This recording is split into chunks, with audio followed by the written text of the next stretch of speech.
پر سر اگر آپ فیصل آباد کی تفصیل بتا سکیں یا لاہور کی کہ وہاں اس طرح کے کس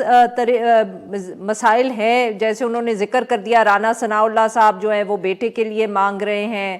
طلال چودھری صاحب جو ہے ان کی بھی شکایت ہے۔ جی تھینک یو ویری مچ جی اجمل جامی صاحب نے بڑا کمپریہنسولی سم اپ کر دیا اور میں سوچ رہا تھا کہ اس پہ مزید کیا بات ہو۔ دیکھیں اس میں جو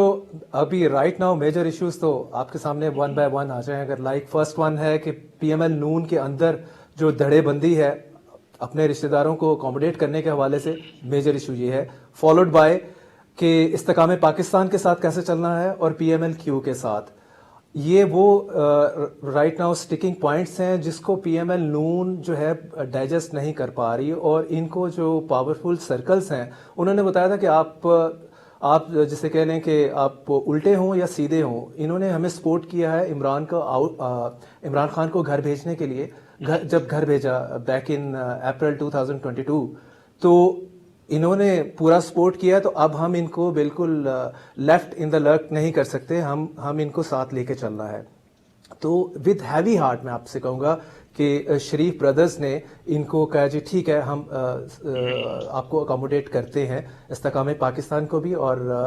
پی ایم ایل کیو کو بھی۔ لیکن اب پرابلم یہ ہے کہ یہ جتنی نمبر آف سیٹ مانگ رہے ہیں یہ تو وہ بالکل نہیں دیں گے ان کو۔ اگر آپ پی ایم ایل کاف کی بات کر لیں، کاف کا میکسیمم 3 سیٹیں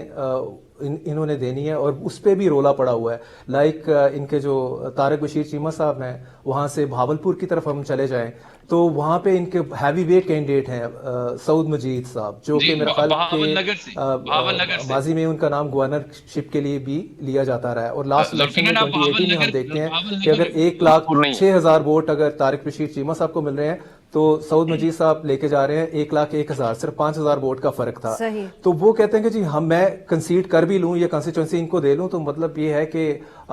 جو کانسٹیچوئنسی کی پالیٹکس کر رہا ہوتا ہے اس کے لیے بڑا مشکل ہوتا ہے اس الیکٹیبل کے لیے۔